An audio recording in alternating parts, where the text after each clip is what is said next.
బల్వన్మరణానికి ముందు క్షణం ఆలోచించు. క్షణం ఆలోచించు. అద్భుత భవిష్యత్తు నీ కళ్ల ముందుంది. అవును, ఆత్మహత్య కొరకు క్షణికావేశంలో వేసుకునే ఉరి నిన్ను కన్నవారికి కడుపు కోతను మిగులుస్తోంది. క్షణికావేశంలో తాగిన విషం నువ్వు కన్నబిడ్డలను అనాథలను చేస్తుంది. క్షణికావేశంలో తీసుకున్న ఏ నిర్ణయమైనా నీ వృద్ధ తల్లిదండ్రులను దిక్కులేనోళ్లను చేస్తుంది. అందుకే ఏ నిర్ణయం తీసుకోవాలన్నా ఒక్క క్షణం ఆలోచించాలి. నేడు ఉన్న పరిస్థితులు రేపు కూడా ఉండవు. నేడు ఉన్న భావోద్వేగాలే రేపు ఉండవు. నేడు జరిగిన అవమానాలే రేపు కూడా జరగవు. బంగారం లాంటి భవిష్యత్తును చేజేతులా నాశనం చేసుకునే ముందు ఒక్క క్షణం ఆలోచించాలి. ఆత్మహత్యల నివారణ దినోత్సవం సందర్భంగా ఆత్మహత్యల వైపు ఆలోచించే వారికి బతుకు మీద అవగాహన కల్పించే చిన్ని ప్రయత్నం national crime records bureau NCRB ప్రకారం ప్రపంచంలో సంభవించే ఆత్మహత్యలలో ఎక్కువ శాతం భారతదేశంలోనే సంభవిస్తున్నట్లు తెలిపింది.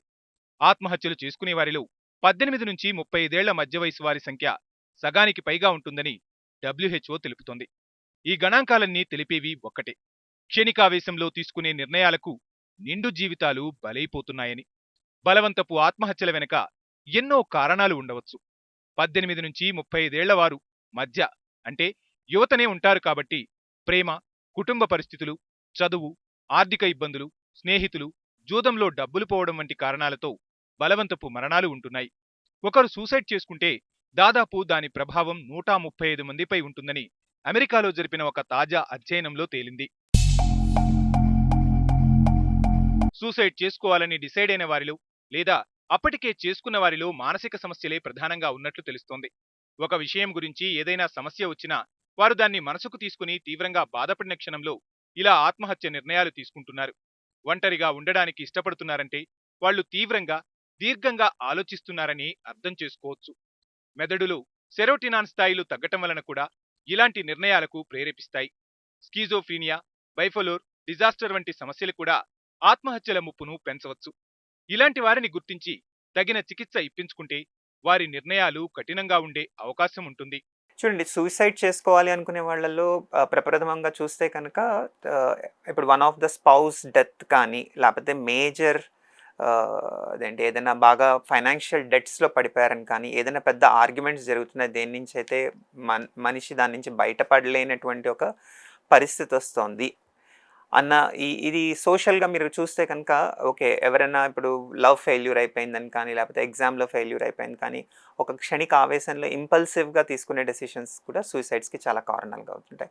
అలా కాకుండా కొంతవరకు సూసైడ్లోకి డిప్రెషన్ అనేది ఎప్పుడైతే మనిషికి బాగా జబ్బులాగా వస్తుందో అప్పుడు మెల్లిగా వాళ్ళు హెల్ప్లెస్నెస్, హోప్లెస్నెస్ అంటాం. అంటే నాకు ఎవరు హెల్ప్ చేయగలిగిన పరిస్థితులు లేరు, నేను ఈ ఊబిలోంచి బయటపడలేను, నేను ఈ పరిస్థితిలోంచి బయటపడలేను అన్న ఒక హోప్లెస్నెస్ అనేది ఎప్పుడైతే మనిషి వ్యక్తిత్వంలోకి క్రియేట్ అవుతుందో అక్కడి నుంచి మెల్లిగా డెత్ విష్ అనేది మొదలవుతుందండి.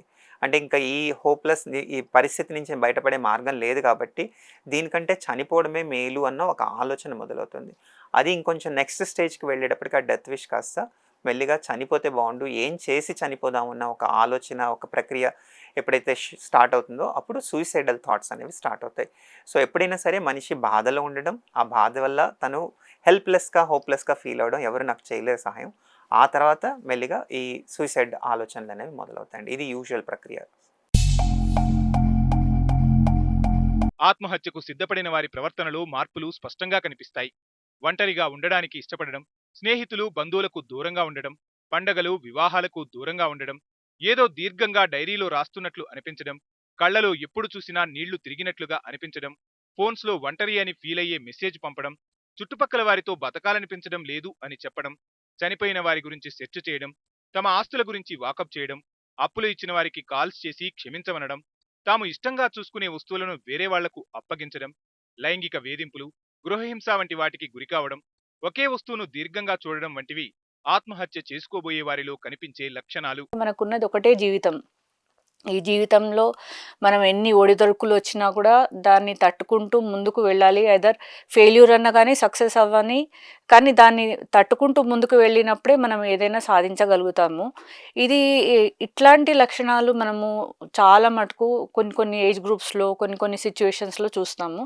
వాటిని మనము గన ఇన్యూమరేట్ చేస్తే, ఒకటి ఏదన్నా స్కూల్లో ఏదైనా బుల్లీయింగ్ కానీ, క్లోజ్ ఫ్రెండ్స్ చనిపోవడం కానీ, ఇంట్లో పేరెంట్స్ డెత్ కానీ, లేదు పిల్లల డెత్ పేరెంట్స్‌కి ఇబ్బంది కలిగడం కానీ, లేదు ప్రెగ్నెన్సీలో వచ్చే డిప్రెషన్స్ కానీ, పోస్ట్‌పార్టమ్ డిప్రెషన్స్ కానీ, ఇంకా లాస్ ఆఫ్ ఫైనాన్షియల్ లాసెస్ కానీ, ఇంకా హెల్త్ ప్రాబ్లమ్స్ వలన కానీ, లేదు క్యాన్సర్స్ కానీ, చాలా క్రానిక్ హెల్త్ ప్రాబ్లమ్స్ వలన కానీ, రిలేషన్‌షిప్ ప్రాబ్లమ్స్ వలన కానీ, ఇవన్నీ కూడా they lead to depression.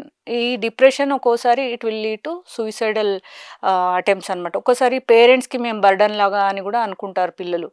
So, అందువలన they end up with this.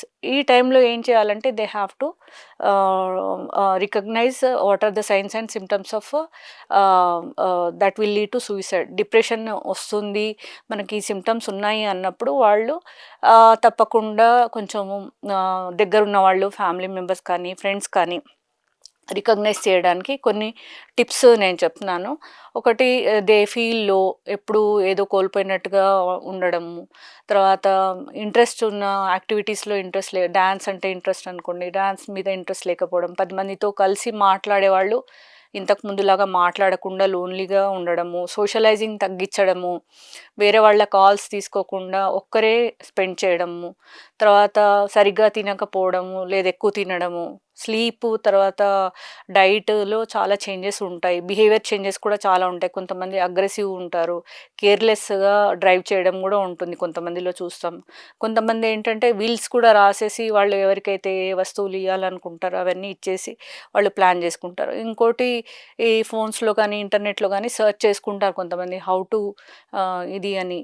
ఇవి అన్నీ కూడా మనము వెన్ ఎ పర్సన్ ఏదన్నా ఒక దెబ్బ తగిలినప్పుడు, అంటే ఒక ఇన్సిడెంట్, ఒక ఈవెంట్ అయినప్పుడు పిల్లల్లో కానీ, పెద్దవాళ్ళలో కానీ ఇట్లాంటి మనము చేంజెస్ ఇన్ బిహేవియర్ చూసినప్పుడు మనం జాగ్రత్తగా వాళ్ళని ఇమీడియట్‌గా కౌన్సిలర్ దగ్గర కానీ, సైకాలజిస్ట్ దగ్గర కానీ, సైకియాట్రిస్ట్ దగ్గర కానీ తీసుకెళ్ళి వాళ్ళకి ఈ ఫర్దర్‌గా ట్రీట్మెంట్ ఏమి ఇప్పించాలి, వాళ్ళని ఎట్లా దీంట్లోంచి బయటికి తీసుకురావాలి, ఇదే లైఫ్ అంటే జస్ట్ సక్సెసే కాదు, అన్నీ చూసుకుంటూ వెళ్ళాలి, మేమున్నాం మీకు అని గలగడమే మనము ఈ సూసైడ్ ప్రివెన్షన్‌లో మనం చేయొచ్చు. ఆత్మహత్యలనే కాదు, మానసికంగా ఇబ్బందులను అనుభవిస్తున్న ఎవరికైనా సరే చికిత్స ఉంటుంది. మానసికంగా ఇబ్బంది పడే వారికి ముందుగా కౌన్సిలింగ్ ఇవ్వడం మొదలు పెడతారు. ఆ తర్వాత కొన్ని రకాల మందులను కూడా ఇస్తారు. చికిత్సలో భాగంగా కాగ్నిటివ్ బిహేవియర్ చికిత్స, ఎలక్ట్రో కన్వల్షన్ థెరపీ వంటి చికిత్సలు చేస్తారు. ఈరోజు world suicide prevention day September 10ని ప్రతి సంవత్సరం మనం ఆత్మహత్య నివారణ దినోత్సవం కింద జరుపుకుంటాం. ఎందుకంటే అకార్డింగ్ టు WHO లెక్కల ప్రకారము ఎవ్రీ 20 సెకండ్స్కి ఒక పర్సన్ ఆత్మహత్య చేసుకుంటున్నాడు. ఆ తీవ్రత ఏదైతే ఉండిందో, ఈ ఆత్మహత్య తీవ్రత చాలా ఎక్కువగా ఈ మధ్య సమాజంలో కనబడుతుండింది. లెక్కలకు వచ్చిన గణాంకాల ప్రకారమే ఎవ్రీ 20 సెకండ్స్కి ఒక పర్సన్ ఆత్మహత్య చేసుకుంటున్నాడు. అది లెక్కకు రాని గణాంకాలు చూసుకుంటే వాటి సంఖ్య ఇంకా ఎక్కువగానే ఉండవచ్చు. కాబట్టి ఈ యొక్క ఆత్మహత్య నివారణ అవేర్నెస్ చేసుకోవడం చాలా ఇంపార్టెంట్. డిప్రెషన్ని చాలా ఈజీగానే మందుల ద్వారా, లేదంటే కొన్ని రకాల థెరపీస్ ద్వారా ట్రీట్మెంట్ చేసి మనము తగ్గించవచ్చు. ముఖ్యంగా ఇలాంటి లక్షణాలు కనుక ఉంటే దగ్గరలోని సైకియాట్రిస్ట్ని కలిసి ఇది కేవలం సైకలాజికల్ పరంగానే వస్తుందా, లేకపోతే ఏవైనా ఫిజికల్ కాజెస్ ఉన్నాయా అనే విషయాన్ని మనము ఎవాల్యుయేట్ చేయాల్సి ఉంటుంది. ఒకవేళ కొన్ని రకాల హార్మోనల్ కారణాల వల్ల, లైక్ థైరాయిడ్ వల్ల కానీ, ఇంకా వివిధ రకాలైన హార్మోనల్ కారణాల వల్ల కనుక ఈ యొక్క డిప్రెషన్ లక్షణాలు ఉంటే వాటిని అడ్రస్ చేసేస్తే త్వరగా ఈ డిప్రెషన్ తగ్గుతుంది. కొంతమందికి ఏంటంటే జీవితంలో జరిగే కొన్ని రకాల ఇబ్బందులు, లైక్ ఎలా అంటే ఎగ్జామ్లో ఫెయిల్ అవ్వడమో, లేకపోతే భర్తనో భార్యనో చనిపోవడమో, లేకపోతే ఫైనాన్షియల్గా ఇబ్బంది పడడమో, లేకపోతే ఏదైనా అపవాదు రావడమో, లేకపోతే ఏదైనా నింద జరగడమో, లేకపోతే ఎవరితో అయినా గొడవ జరగడమో, ఇలాంటి కారణాల వల్ల కూడా అక్యూట్గా ఇంపల్సివ్గా కొంతమంది సూసైడ్ చేసుకుంటారు. కాబట్టి ఇలాంటి లక్షణాలు కూడా ఎవరికైనా కనబడితే, ఎవరికైనా ఇలాంటి వాళ్ళ యొక్క దినసరి రోజులాగా కనబడకుండా కాసింత డల్‌గా ఉంటున్నారు, మాటల్లో కాసింత నిరుత్సాహము, వేదన కనబడుతుండింది, ఎక్కువగా ఏడుస్తున్నారు, ఏ పనిలో ఇంట్రెస్ట్ చూపెట్టట్లేదు, మనిషి ఇంతకుముందు ఉన్నంత యాక్టివ్‌గా ఉండట్లేదు. ఇలాంటి లక్షణాలు గనక ఎవరైనా కనబడితే వెంటనే వాళ్ళ దగ్గరికి వెళ్ళి అసలు ఏం జరుగుతుంది మీ లైఫ్‌లో అని ఒక చిన్న మాట అడిగితే చాలు. చాలా మట్టుకు ఈ యొక్క బాధ నుంచి వాళ్ళు మనకి వాళ్ళ యొక్క వేదన చెప్పుకొని ఆ బాధ నుంచి కాసింత ఊరట పొందుతారు.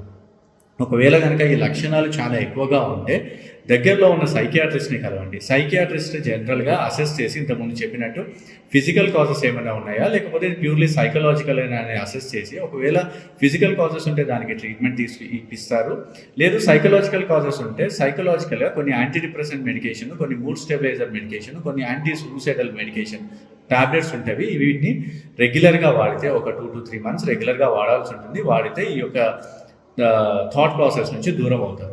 కొంతమందికి ఇంతకుముందు చెప్పినట్టు సివియర్ కేటగిరీలో ఉంటే ఎవరికైతే సూసైడ్ ఆలోచనలు చాలా ఎక్కువగా వస్తున్నాయో వాళ్ళకి ఎలక్ట్రో కన్వల్సివ్ థెరపీ, మామూలుగా రెగ్యులర్గా మనం షాక్ ట్రీట్మెంట్ అంటాము, ఆ థెరపీ ఇచ్చేస్తే ఇమ్మీడియట్గానే అలాంటి ఆలోచనల నుంచి చాలా త్వరగా బయటపడతారు. ఎప్పుడు కానీ ట్రీట్మెంట్ డిలే చేయడం వల్ల రోగం కాస్త ముదిరి ట్రీట్మెంట్కి లొంగక కాసింత ఎక్కువ ఇబ్బందులు కలగజేస్తుంది. ఎప్పుడు కానీ చాలా మట్టుకి ఒక రకమైన అపోహ ఉంటుంది, సైకియాట్రిక్ మెడికేషన్స్ వల్ల సైడ్ ఎఫెక్ట్స్ ఎక్కువగా ఉంటాయి, లాంగ్ టర్మ్గా వాడాల్సి ఉంటుందని. కానీ ఇప్పుడు కొత్తగా వస్తున్న మెడికేషన్స్ వల్ల సైడ్ ఎఫెక్ట్ ప్రొఫైల్ చాలా తగ్గింది అండ్ చాలా రోజులు మెడికేషన్ అవసరం కూడా తగ్గింది. పేషెంట్ యొక్క అవసరాన్ని అనుగుణంగా ఎన్ని రోజులు ట్రీట్మెంట్ అయితే అన్ని రోజులు ట్రీట్మెంట్ తీసేసుకొని ఈ యొక్క ఆత్మహత్య ఆలోచన నుంచి దూరం అవ్వండి. ఒకవేళ ఆత్మహత్యలకు సంబంధించి నిర్ణయాలు తీసుకోవాల్సి వస్తే పిల్లలతో, కుటుంబంతో గడపడం లాంటివి చేయాలి. సంతోషకరమైన విషయాలను ఎల్లప్పుడూ గుర్తు చేసుకోవాలి. సమస్య సాధ్యాసాధ్యాలను బేరేజు వేసుకోవాలి. మీరంటే బాగా ఇష్టపడే వారికి మీ మానసిక స్థితిని తెలియచేయాలి. మీ సమస్యను ఒక సైకాలజిస్ట్ లేదా సైక్రియాట్రిస్ట్కు వివరించాలి. మెల్లగా మీ సమస్య నుండి బయటపడడానికి ప్రయత్నించాలి.